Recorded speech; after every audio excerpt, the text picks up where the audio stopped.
ನಾವು ನಿಮ್ಗೆ ಹೇಳಿದ್ವಿ ಕರ್ನಾಟಕದಲ್ಲಿ ತುಂಬಾ ವಿಶೇಷವಾದಂತ ದೇವಾಲಯ ಅಂತ ಹೇಳಿ. ಇವರ ಪವಾಡಗಳು ಅದ್ರ ಬಗ್ಗೆ ನಿಮ್ಗೆ ಏನ್ ಗೊತ್ತಾ? ಪವಾಡ ಏನ್ರಿ ಮತ್ತೆ ಇಂಥ ಟೈಮ್ ಮಳೆ ಬರ್ತಂದ್ರೆ ಮಳೆ ಬರ್ಬೇಕು, ಬೆಳೆ ಈ ನಮ್ಮನ್ ಬೆಳಿತಾರೆ ಬೆಳೆ ಬರ್ಬೇಕು, ಆಗ್ಲೇಬೇಕು. ಅವ್ರು ಹೇಳಿದಾಗಿತ್ತು. ಇವತ್ತಿಗೆ ನಂಗೆ ನಡ್ದದ್ರಿ. ಒಂದ್ಸಲ ಸಮಸ್ಯೆ ಬಂತ್ರಿ, ಮಳೆ ಇಲ್ಲ ಅಂತ ಇದು ಮಾಡಿದಾಗ ಇಷ್ಟೇ ದಿನಕ್ಕೆ ಬರ್ತದಂತ ಹೇಳಿ ಗ್ಯಾರಂಟಿ ಮಾಡಿದವ್ರು ಅವ್ರು. ಆಗಿತ್ ಮಳೆ.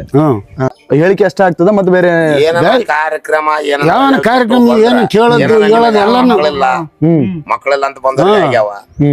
ಆಮೇಲೆ ಸುಸ್ತಾಗಿ ನನಗೆ ಆರಾಮಿಲ್ಲ ಅಂದವ್ರಿಗೇನು ಇಂತಲ್ಲಿಗೆ ಬಂದು ದುಡ್ಕೊಳಂದ್ರ ಆರಾಮ ಆಗ್ಯಾವ. ಅವ್ರು ಹೇಳಿದ್ದೆಲ್ಲ ಸುದ್ದಿ ಏನ ಆತನ ಬಾಯಿಲೆ ಬಂದು ಯಜಮಾನ್ರ ಲೆಕ್ಕಕ್ಕ ಭಗವಂತನ ಕಡೆ ನಂಬಿಕೆ ಇಟ್ಟು ಮಾಡಿದ್ದು. ಪಾಠಕ 3 ತಾಸು ಮಾಯ ಆಗಿದ್ದ. ಅದು 3 ತಾಸು ಕಾಳ 3 ತಾಸು ಬಂದ್ರೆ ಅದೊಂದು ಪಾವಡನೆ ಮಾಡಿದ್ರು ಅವ್ರು. ಈಗ ಮಾಸ್ತರ್ ಅವ್ರು 3 ತಾಸು 3 ಗಳಿಗೆ ಆಗತ್ರಿ ಲೋಕ ತಿರುಗಾಡಿ ಅಂತೇಳಿ ಪದ ಮಾಡಿದ್ರು. ಆತ ಎಲ್ಲಾನ ಇಲ್ಲಾನ ಅಲ್ಲಾನ ಅಂತಂದ್ರೆ ಜನ ಹುಡುಕಿ ಸಿಕ್ಕಿಲ್ಲ. ಗುಡಿಯಾಗ್ಲಿದ್ದ ಎದ್ದು ಬಂದಿದ್ ನಾನು. ನಮ್ಮ ಎದುರಿಗೆ ಆದ ಘಟನೆಗಳು. ಇವ್ರೀಗ ಲಿಂಗೈಕ್ಯರಾಗಿ ಎಷ್ಟು ವರ್ಷ ಆಯ್ತ್ರಿ? 30 ವರ್ಷ ಆಯ್ತೇನ್ರಿ. 37. ಓಕೆ ಸ್ನೇಹಿತರೆ, ನೋಡ್ತಾ ಇದ್ರಲ್ವಾ, ಇವರೇ ನೋಡಿ ಲಿಂಗಯ್ಯ ಪಟ್ಟದ ಪೂಜಾರಿ ಪಂಜಿನ್ ಅಂತ ಹೇಳಿ. ಸೊ ಅಲ್ಲಿ ನೀವು ನೋಡ್ತಾ ಇರ್ಬೋದು ಶ್ರೀ ದದಶಿಲೆ ಜ್ಯೋತಿ ಅಂತಿದೆ. ನನಗೆ ಆವಾಗಲೇ ಅನಂತ್ ಕುಮಾರ್ ಅವ್ರು ಹೇಳಿದ್ರು, ಅದು ದದಶಿಲೆ ಜ್ಯೋತಿ ಅಂದ್ರೆ ದದೆ ಅಂದ್ರೆ ಮೊಸರು ಅಂತ, ಶಿಲೆ ಅಂದ್ರೆ ಕಲ್ಲು ಅಂತ. ಸೊ ಅಲ್ಲಿ ದದಶಿಲೆ ಅಂದ್ರೆ ಮೊಸರು ಕಲ್ಲು ಜ್ಯೋತಿ. ಇದರ ಪೂರ್ತಿ ವಿಡಿಯೋ ನಿಮ್ಗೆ ಯೂಟ್ಯೂಬ್ ನಲ್ಲಿ ಇದೆ, ಲಿಂಕ್ ಬಹಳ ದೂರ ಇಲ್ಲ, ಬಯೋದಲ್ಲಿದೆ.